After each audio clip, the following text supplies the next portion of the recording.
आपण सगळ्या परमिशन घेतल्यात तरी का अडवणूक करतायत ते? फाईल रिजेक्ट केली म्हणजे काय? हे बघा, आपल्याकडनं सगळं क्लिअर होतं ना. तुम्ही एक काम करा, तुम्ही लीगल टीमशी बोलून घ्या पुन्हा एकदा लवकर आणि कळवा मला. अद्वैत, नाशिक प्रोजेक्टच्या संबंधी जो अर्बन डेव्हलपमेंट डिपार्टमेंट कडनं मेल आला होता त्यांना तू नीट रिप्लाय केलास का? हो, पण त्याचं काय झालं आता? काही परमिशन रिव्ह्यू साठी टाकलेत. तेजस गेलाय नाशिकला, पण त्याच्याकडून काय एक्सपेक्टेशन्स ठेवताय तुम्ही बाबा? तो कामासाठी गेलाच नाहीये तिकडे. ऍक्च्युली माझंच चुकलं, त्याला तिकडे जाऊ द्यायलाच नको होतं. मी आईला घेऊन नाशिकला गेलो असतो तर बरं झालं असतं. काय झालंय काय? काय बोलतोस तू? तुम्ही मेल किंवा मेसेज चेक नाही केलाय का? जरा मेल चेक करा.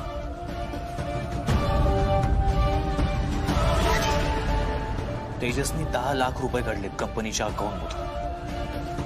कळलं आता तुम्हाला? नाशिकच्या प्रोजेक्टची कामं वेळेवरती का नाही होत? कामाचं निमित्त काढून मजा मारायला गेलाय तो. अरे कामासाठीच काढले असतील पैसे त्याने. Are you sure? हे बघा द्वैत, तेजस आता सुधारलाय. काहीतरी इमर्जन्सी आली असेल म्हणून त्याने पैसे काढले असतील. बाबा, तुमची मेमरी वीक झाली का? काही महिन्यांपूर्वी ऑफिसमध्ये मोठं भांडण झालं होतं. तो कोणालाही न विचारता कंपनीच्या अकाउंटवरून पैसे काढतो आणि त्याचा हिशोबही देत नाही कोणाला. बरं, कामासाठी पैसे काढले असतील तर एक फोन नको करायला त्याने? तेजसकडे कोण मागणार आहे त्याने आतापर्यंत काढलेल्या पैशांचा हिशोब? मी मगाशी तेजसला फोन केला होता, तो ऑन द वे आहे. तो आल्यावर आपण त्याच्याशी बोलूया. बोलून काही होणार नाहीये बाबा. मी सांगतो काय होईल. यावेळी सुद्धा तेजसनी जे पैसे काढलेत त्याचा हिशोब मिळणार नाहीये आपल्याला. आधी काय काय झालं? का चिडलास एवढं? आई, चिडू नको तर काय करू? तेजसनी कोणालाही न सांगता कंपनीच्या अकाउंट मधून 10 लाख रुपये काढलेत आज. काय? असं कसं करू शकतो तो? नाही, आजकाल जरा विचित्रच वागायला लागलाय तेजस. पण कोणालाच विचारलं नाही त्याने? शेखर, तुम्ही हिशोबाचे पक्के आहात ना? तुमच्या कसं लक्षात नाही आलं? तू यात पडू नको सर. असं काय बोलताय शेखर? आपली कंपनी आहे. तू गप्प बस. बाबा, तुम्ही आईवर का आवाज वाढवताय? आणि काही चुकीचं बोलत नाहीये ती. तुम्ही शांतच बसा. नेहमी बसताना तसे शांत बसा तुम्ही. सगळं कंपनीचं अकाउंट रिकामा करेल ना तो, तेव्हा कळेल तुम्हाला. अद्वैत, ह्या सगळ्या आधी आपण तेजसशी बोलायला हवं, असं नाही का वाटत तुला? असं डायरेक्ट आरोप करणं चुकीचं आहे. बाबा, पण मी त्याच्याशी बोलतो. शेखर,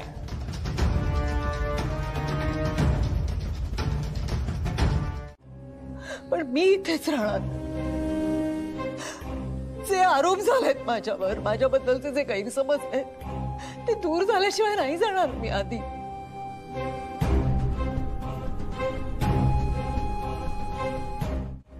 ज्या दिवशी मी निर्दोष आहे हे सिद्ध होईल त्या दिवशी हे घर काय हे जग सोडून जाईल मी. आधी पण तो त्रास करून येऊ नकोस. आई, आपली बाजू सत्याची आहे. सत्य बाहेर यायला वेळ लागला ना तरी विजय सत्याचाच होतो. आधी आपण लढू त्यासाठी. मला खात्री आहे की देव जरी माझ्या विरोधात उभा राहिला ना तरी आधी तू माझ्या बाजूने असशील काय.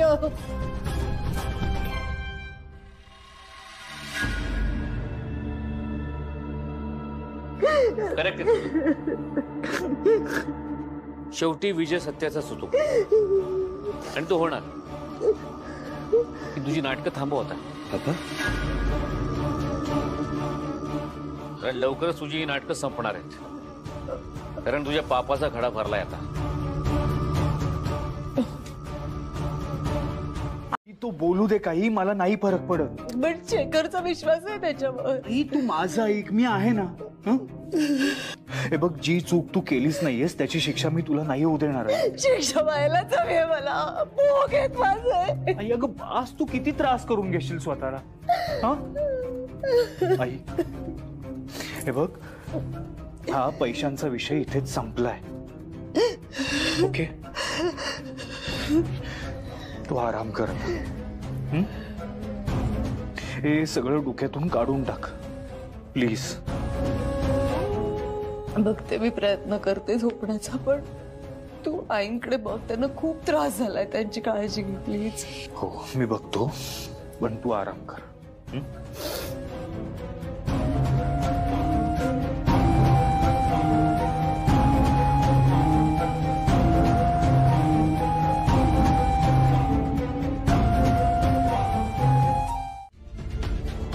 त्या अनिलला मला मारायला पाठवलं, माझा जीव घ्यायला त्या अनिलला पाठवलं त्यांनी. माझी आई शपथ, मी खरं बोलतो, कुठं नाही बोलतोय मी. तो अनिल ना माझ्या मागावर होता, त्याने मला मारण्याचा प्रयत्न केला. मी इतके दिवस त्याच्यापासूनच लपून राहिलेलो, आणि जेव्हा मला कळलं ना की तो मेला, तेव्हा मी बाहेर पडलो.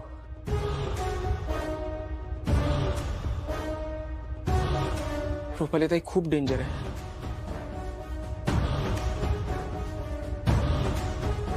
तुम्हाला असं वाटत असेल ना की हे सगळं मी तुम्हाला का सांगतोय, माझ्यावर विश्वास कसा ठेवायचा हा प्रश्न पडला असेल ना तुम्हाला. मी तुम्हाला हे सगळं सांगतोय कारण की अनिल आता मेला आहे आणि ताई एकटी पडली आहे, आणि आता तर ना ती अजूनच डेंजर झाली आहे. साप कसा एकटा पडल्यानंतर सुद्धा दंश मारायचं थांबवत नाही, तसंच हे रुपाली ताई म्हणजे ना साप आहे, साप. ती कधी कोणाला संपवेल ना काहीच सांगता येत नाही.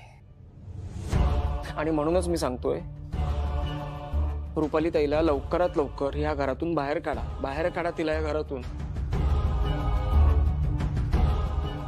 ताईने काय काय केलंय जर का मी सांगत बसलो ना तर अख्खा दिवस कमी पडेल. मी तिला थांबवण्याचा खूप प्रयत्न केला मी, पण ते ऐकायलाच तयार नाहीये. तिने अनिलला नेत्राच्या घरी पाठवलं होतं. आजोबांना, नेत्राच्या आईला घाबरवण्यासाठी, धमकावण्यासाठी. मी स्वतः गेलो होतो नेत्राच्या घरी. नेत्राच्या आजोबांना मी सावध केलं होतं. मी सांगितलं होतं, तुम्ही हवं तर विचारा नेत्राच्या आजोबांना फोन करून. खरंच मी करा फोन. मी खरंच गेलो होतो, मी खरंच सांगितलं होतं, करा फोन.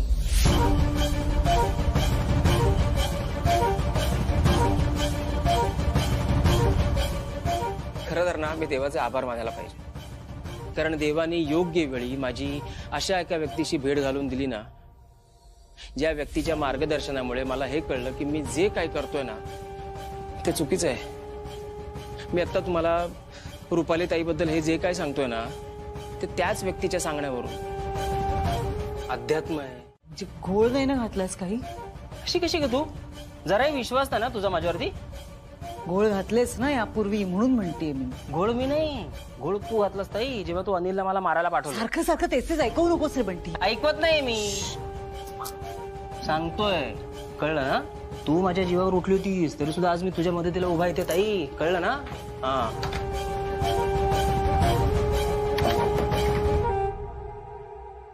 काय काय काय झालं खाली? सगळं ठरल्याप्रमाणे झालं? हा, सगळं ठरल्याप्रमाणे झालेलं आहे. कार्यक्रम तसाच व्यवस्थित पार पडणार आहे. ती म्हातारी माझ्याकडे तोंड उघडं टाकून बघत उद्या करून. आणि शेखर? तो कसला? तो बिंडो घे, तो ठेवेल विश्वास. नाही नाही नाही, आता शेखर सहजासहजी विश्वास नाही ठेवणार तुझ्यावर. आणि त्याने नेत्राला जर काही सांगितलं ना सगळं तर गडबड होईल रे. नाही होणार आहे गडबड ताई.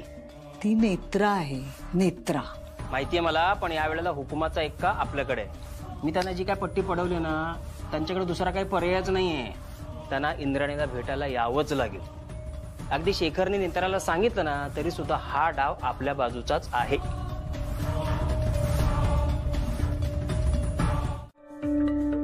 आय एम सॉरी, चुकून लागलं असेल आणि जोरात लागलं असेल तुला. मी बर्फ घेऊन येतो. नाही नाही ठीक आहे, एवढं नाही लागलंय खरंच. नक्की? हो साहेब. काय झालं? आत्ता का आली होतीस इथे? काय हवंय तुला? ते मी सहज आले होते आणि तुमच्या खोलीचा दरवाजा उघडा होता, लाईट पण तसेच चालू होते आणि कानात हे सगळं असंच होतं, म्हणून मग मी झोपलो असतो तसाच. तुला सांगितलंय ना, तू नको माझी काळजी करूस. मी बघून घेईन. साहेब, तुम्ही वरवर कितीही कठोर वागलात तरी तुमचं खरं मन दिसल्याशिवाय नाही राहत. आता सुद्धा माझ्यावर कितीही रागवला असला तरी मला लागलं म्हणून तुम्हाला काळजी वाटलीच ना. साहेब, तुम्ही कायम असेच राहा, साधे, निखळ, आणि मला खात्री आहे तुम्ही कायम असेच राहाल. फक्त तुमच्या या साधेपणाचा कोणाला गैरफायदा नका घ्यायला लावू. हो, साहेब, आपण ठरवल्याप्रमाणे ते फोनमध्ये रेकॉर्डिंग करायला विसरू नका. हो, तोच प्रयत्न आहे माझा. आणि सॉरी साहेब, मी परत तेच सांगते तुम्हाला, पण तुम्ही सावध राहा. नाही म्हणजे आजी आहेत ना तुमच्यासोबत, म्हणून म्हणते. हा सगळा रुपालीबाई साहेबांचा डाव सुद्धा असू शकतो म्हणून सांगते. येस येस, मला कळतं तुम्ही काय म्हणता ते. मी तुम्हाला फोन करून कळवतो त्या प्रोजेक्ट बद्दल. ठेवतो फोन. बाय.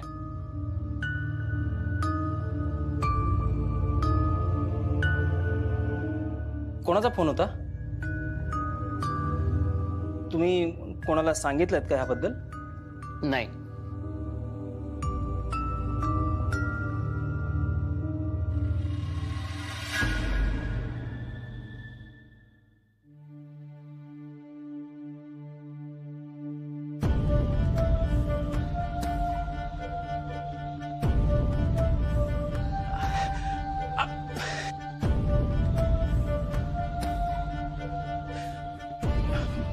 मॅडम,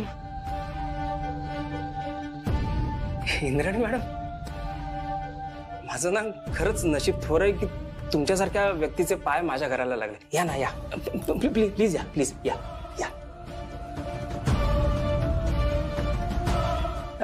आजी बसा ना. आजी, ह्याच इंद्राणी मॅडम.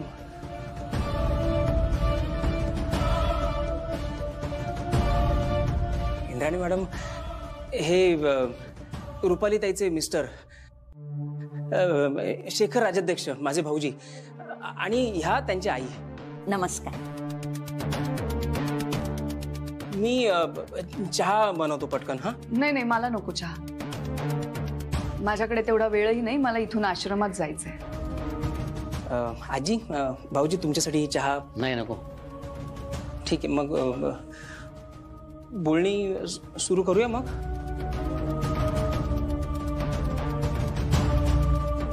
मॅडम, मी तुमच्याकडे खूप आशेने आले. बंटीने तुमच्याविषयी बरंच सांगितलंय मला.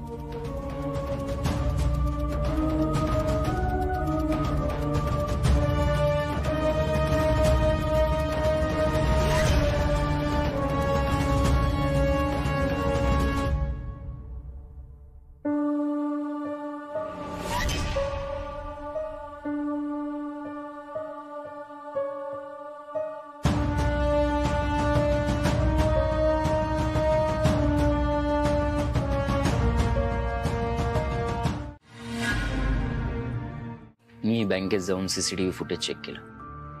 त्या व्यक्तीला नीट ओळखता आलं नाही, कारण फेस मास्क होता, डोक्यावर टोपी घातली होती, चेहरा व्यवस्थित दिसणार नाही याची व्यवस्थित काळजी घेतली होती.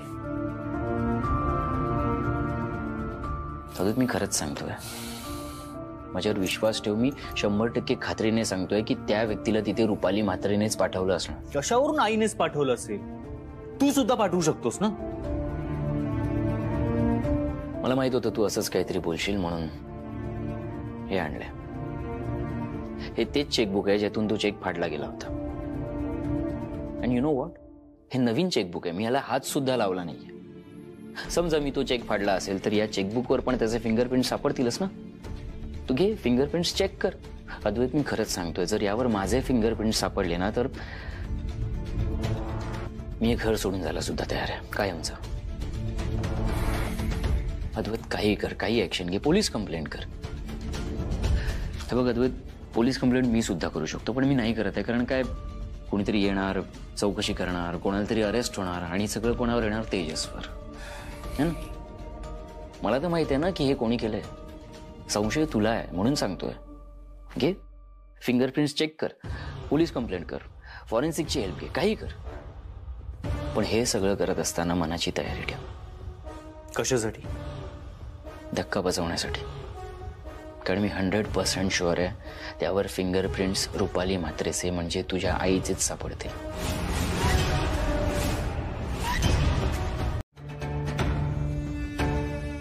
काय बघतेस का अशी? ममताचा पण असाच झाला होता चेहरा जेव्हा मी तिला म्हटलं की आता तू मरणार आहेस.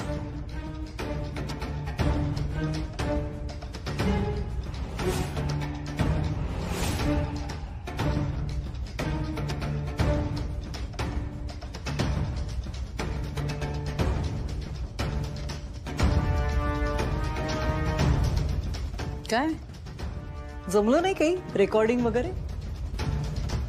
मी अचानक आले त्यामुळे जमलं नसेल ना? तूच सांगितलं होतंस ना शेखरला फोन सुरू ठेवायला. पूर्वीच्या काळचे पेजर, ते आत्ताचे CCTV सगळं पाहिलंय मी.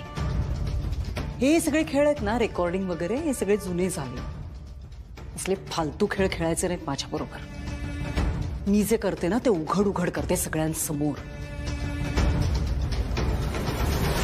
आणि असाच एक दिवस सगळ्यांसमोर जीव घेईन तुझा.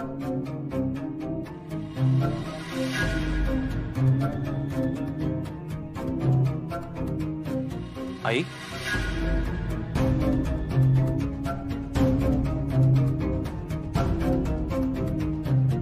अगं शेखर, तू काहीच का बोलत नाहीयेस? आई, मी त्या बाईंचा विचार करतोय. विचार काय करायचा? अरे आपण डोळ्यांनी प्रत्यक्ष अनुभवलंय सगळं. बंटी म्हणाला ना तसं खरंच त्या बाईंमध्ये काहीतरी आहे. आपल्या मनातलं ऐकलं, अजून काय हवं? दैवी शक्ती आहे त्यांच्याकडे. आई, दैवी शक्ती नाही. का? आई, समोरच्याच्या मनातलं ओळखणं ही एखादी ट्रिक सुद्धा असू शकते. मला दैवी शक्ती नाही वाटत. हे काहीतरी गडबड आहे. म्हणून मला अजून त्या बाईंवरती विश्वास बसत नाही. पण मग नेत्रावर कसा विश्वास बसला तुझा? नाही म्हणजे नेत्रा जे बोलते त्या गोष्टींमध्ये कधी तुला ट्रिक्स वाटल्या नाही? छान बातमी आणली मी. बंटी म्हणाला होता ना त्या मॅडमना मी आणि शेखर भेटून आलो. आता अगदी सगळं व्यवस्थित होणार आहे. आज त्या मॅडम आपल्या घरी येणार आहेत. इंद्राणी नाव आहे त्यांचं. विलक्षण आहेत त्या. काहीतरी दैवी शक्ती आहे त्यांच्यात. नाही म्हणजे आपण बोललो नाही ना तरी आपल्या मनातलं त्या बोलून दाखवतात. नेत्राला वरदान आहे यावर माझा विश्वासच बसत नव्हता. मला वाटायचं हे वरदान, दैवी शक्ती वगैरे फक्त बोलण्याच्याच गोष्टी आहेत. पण इंद्राणी मॅडमना मी भेटले ना तेव्हा माझ्या मनातला नेत्राच्या वरदानाबाबतीतला उरला सुरला संशयही दूर झालाय.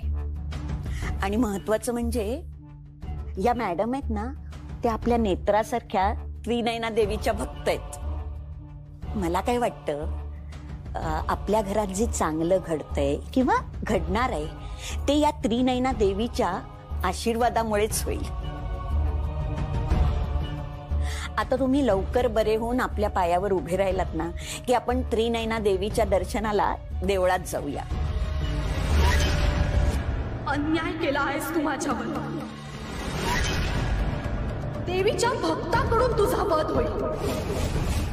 देवी तुला सोडणार नाही. अहो अहो काय होतंय तुम्हाला? काय झालं?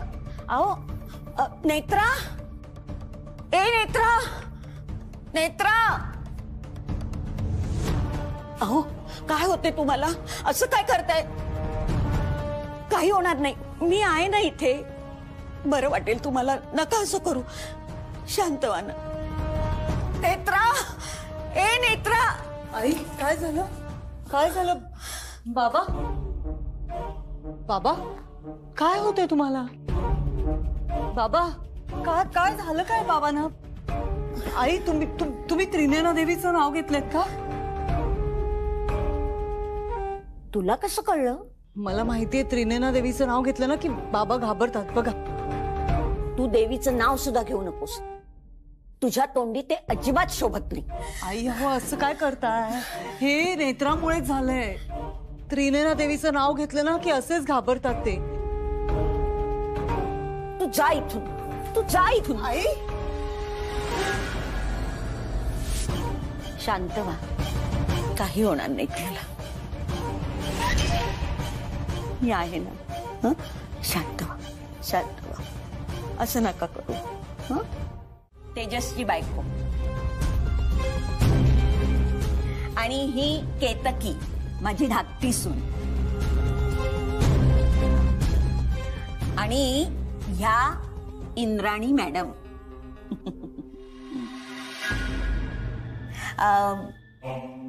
माझे मिस्टर इथे नाहीयेत, ते आत खोलीत आहेत. गेली अनेक वर्ष ते अंथरुणाला खेळून आहेत.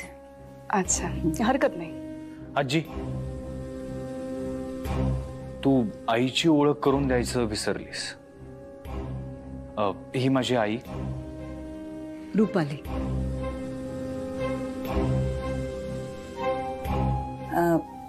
मॅडम बसा ना.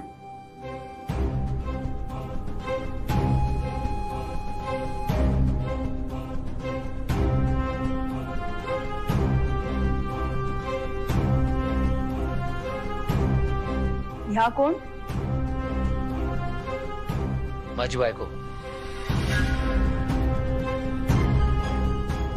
अद्वैतची आई ममता.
मी सुद्धा आता जो विचार केला ते त्यांनी बरोबर ओळखलं.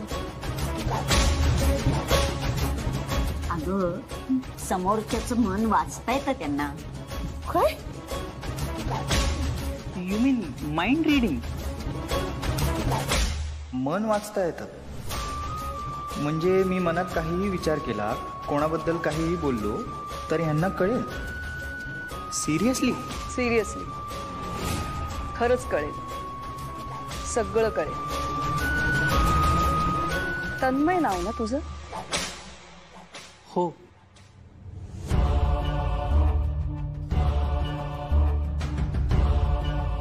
मनातलं ओळखता येतं? What nonsense.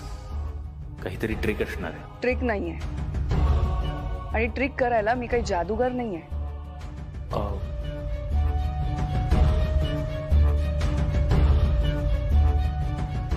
इंद्राणी सगळं ठरवलंय त्याप्रमाणेच होतंय.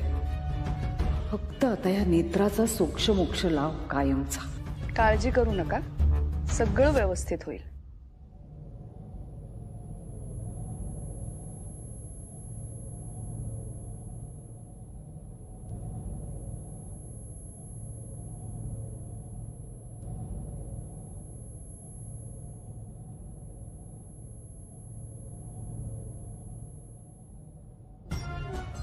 नेत्राच्या मनात काय सुरू आहे ते जरा ऐक आणि सांग सगळं मला.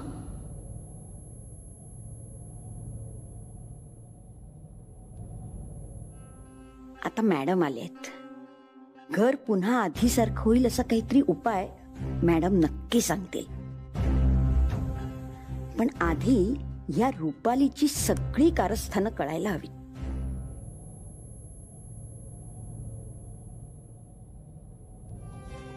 મારી પાસે પણ આવી શક્તિ હોય તો કેટલી મજા પડે.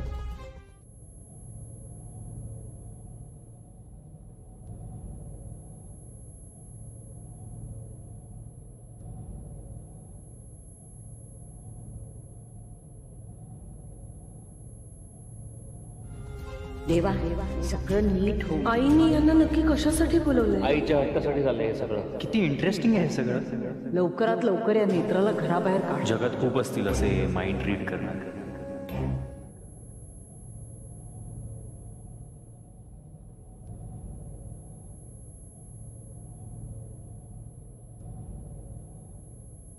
યાર આવું બ્રેસલેટ મને પણ જોઈએ છે. आधी गुरुजी झाले, आता ही.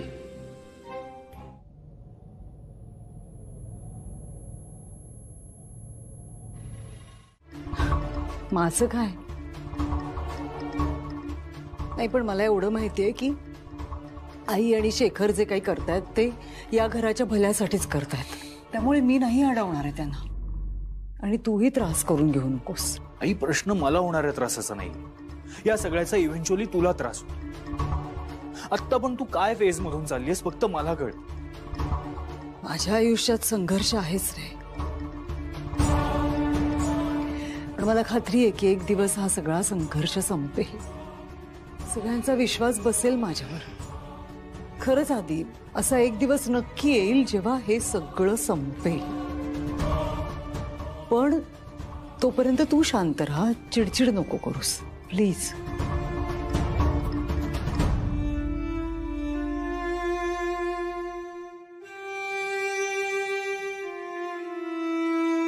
हे काय आधी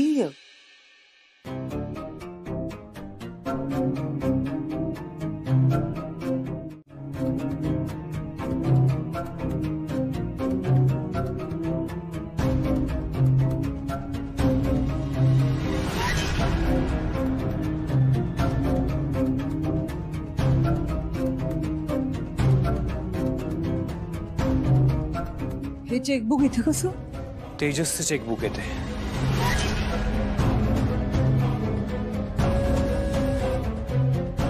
या चेकबुक मधल्या चेकने त्यांनी 10 लाख रुपये काढले होते.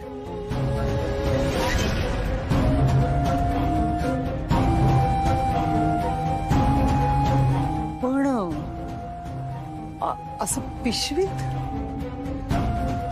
तो घेऊन आला माझ्याकडे चेकबुक आणि म्हणाला आपण याच्यावरच्या फिंगरप्रिंट्स चेक करू, फॉरेन्सिकला देऊ. म्हणजे पैसे कोणी चोरलेत ते कळेल आपल्याला.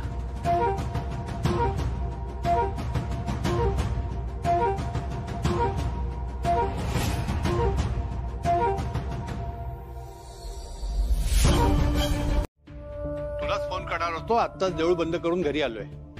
आबा, बंटी मामा वावोशीला आपल्या घरी आले होते.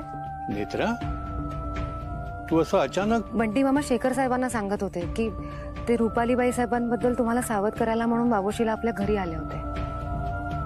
असं खरंच काही घडलं होतं का? हो. आबा, मग तुम्ही मला काही बोलला का नाही?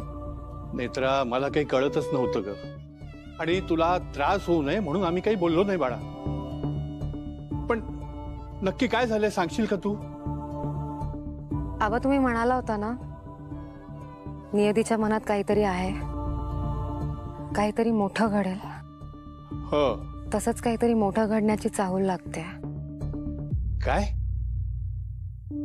आबा, आज एक बाई आली होती या घरात. म्हणजे शेखर साहेब आणि आजी बंटी मामाच्या सांगण्यावरून त्यांना घेऊन आले होते, आणि त्या बाईला मन वाचता येतं. काय? हो आबा, समोरच्याच्या मनातलं सगळं कळतं त्यांना. अगं, पण हे कसं शक्य आहे? तेच तर मला काही कळत नाहीये. आणि आबा, त्या आल्या ना, त्यांनी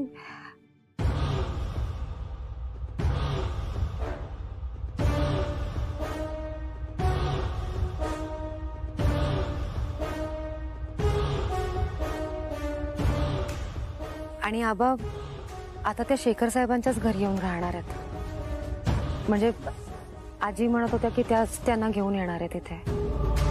आणि हो, सगळ्यात महत्वाची गोष्ट म्हणजे त्या बाईच्या हातात एक ब्रेसलेट आहे ज्यावर त्रिनयना देवी आईचा टिळा आहे. म्हणजे ती बाई त्रिनयना देवीची भक्त आहे? हो. मला तर हे सगळं नवलच वाटतंय ग. देवी आईचं देऊळ फक्त आपल्या वावोशी गावामध्ये आहे आणि फार कोणाला देवी आईबद्दल ठाऊक सुद्धा नाहीये. हो ना, म्हणजे वावोशीच्या आजूबाजूची 2-4 गावं सोडली तर त्रिनयना देवी आईबद्दल फारसं कोणाला माहीतच नाहीये. हो ना, बरोबर बोलतेस तू. पण मग त्या बाईच्या हातात? त्याच प्रश्नाचं उत्तर मी सुद्धा शोधते आबा. तुम्हाला असं काही आठवतंय का, म्हणजे अशी एखादी व्यक्ती देवी आईच्या मंदिरात आलेली? नाव काय म्हणालीस त्या बाईचं? इंद्राणी. इंद्राणी?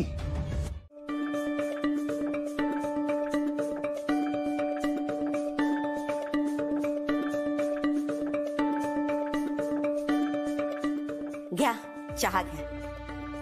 हो आजी, मी घेतलाच तर तुम्ही कशाला? नाही राहू दे. बरं, सगळ्यात आधी तुम्ही मला अहो जाहो करू नका. हो, वयाने लहान आहे मी तुमच्यापेक्षा. वयाने लहान असलात ना तरी मानाने खूप मोठे आहात. बसा ना. हो, पण तरी सुद्धा आजी, म्हणजे तुम्ही माझ्या आईसारख्या आहात, त्यामुळे मला अहो जाऊ नका करू. बर, ठीक आहे. आता आईसारखं म्हणाली आहेस तेव्हा ऐकायलाच हवं ना.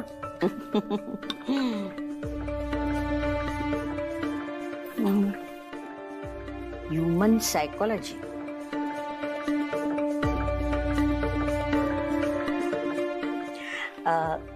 एरवी कुठे असतेस तू? एरवी तशी मी फिरतीवर असते, पण माझं घर मुंबईला आहे.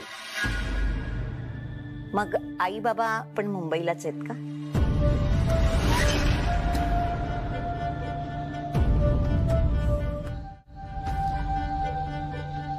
तुझ्या आई बाबांना तुझं हे काम पाहून खूप अभिमान वाटत असेल नाही?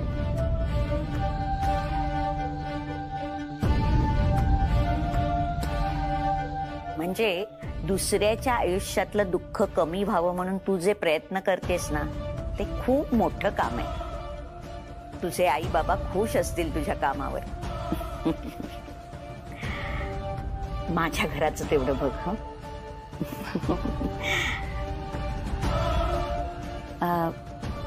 रुपालीच्या मनातलं काही कळलं का?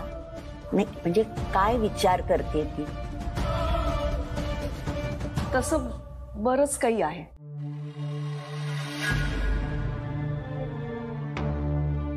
आजी चहा.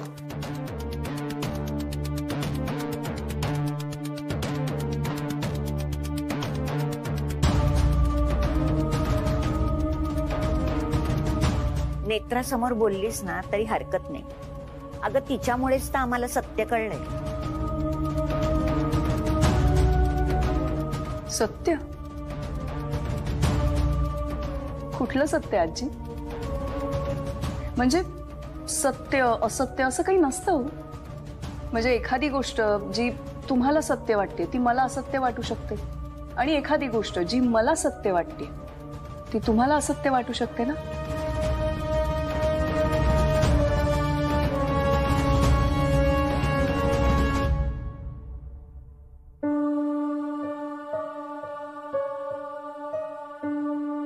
असो,